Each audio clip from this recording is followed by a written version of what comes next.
Let me have the Senate's attention for just a moment. It is always a great honor and a privilege to recognize and receive back to the Senate not only former colleagues, but also our individuals that represent us in the United States Senate.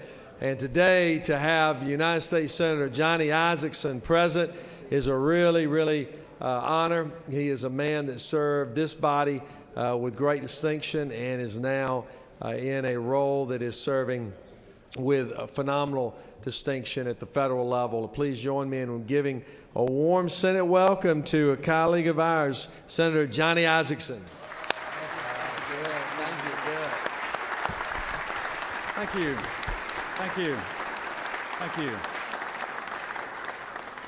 Well, thank you very much, Lieutenant Governor Cagle. It's a pleasure to be back home again. I spent 3 great years in the Senate, 14 great years in the Georgia House. Those 17 years of public service were the most memorable of my career, and it's so good to see so many old friends and so many new friends. I appreciate what you do. You know, the federal role and the state role is supposed to be a partnership. There are those areas where we work together for the betterment of our state. We've got some guardsmen I know up in the gallery. Today's National Guard Day, and I'm glad, as a former guardsman myself, and you're never really a former guardsman, once in, you're always in. I'm proud to be here the day you're honoring the Guard, but I want to tell you a little secret about the National Guard. With the reductions by this administration in our armed forces, our Army is now going down to 450,000 active duty troops. Without the 330 Army Guardsmen around the country, we could not fight any battle to preserve this country. Yeah, you can clap. That's one of my aides. I'm going to have to give him a raise for doing that.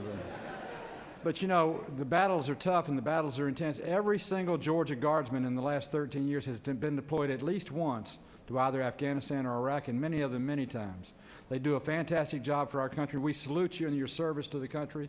You're great to represent us, and we're honored to have you here today on National Guard Day.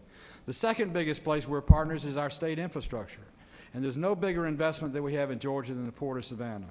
You, the legislature, and Governor Deal did the right thing to forward fund the $240 million to get the project started, but it's now our turn.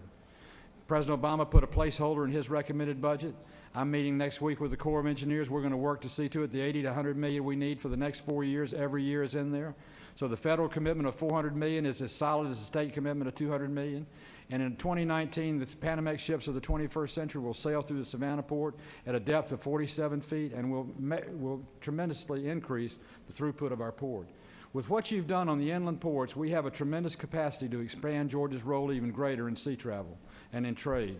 Giving you one example, when I went with Vice President Biden to the Port of Panama, the Panama Canal last year to see their widening, he and I stood on the new canal and we talked about the size of the next ships to come through. Right now, the ships that come through to Savannah have 9,000 tractor-trailer load containers on them. The Panamax ships of the 21st century will have 14,000 per ship. That's an increase of 33% in throughput. And with the new inland port in Cordele, the inland port in Murray County, and the expansion that y'all have done on our infrastructure on the highways, we're going to have the commerce of America comes through the Port of Savannah. You should be very proud, and I commend you on everything that you've done. It is an honor and a privilege for me to represent you in Washington. If I can ever be of help, don't hesitate to call us. I can't promise we'll solve every problem, but I can promise you it'll never be for a lack of effort. May God bless each of you. May God bless the United States of America, and God bless the great state of Georgia. Thank you very much. Well done, Johnny, as always.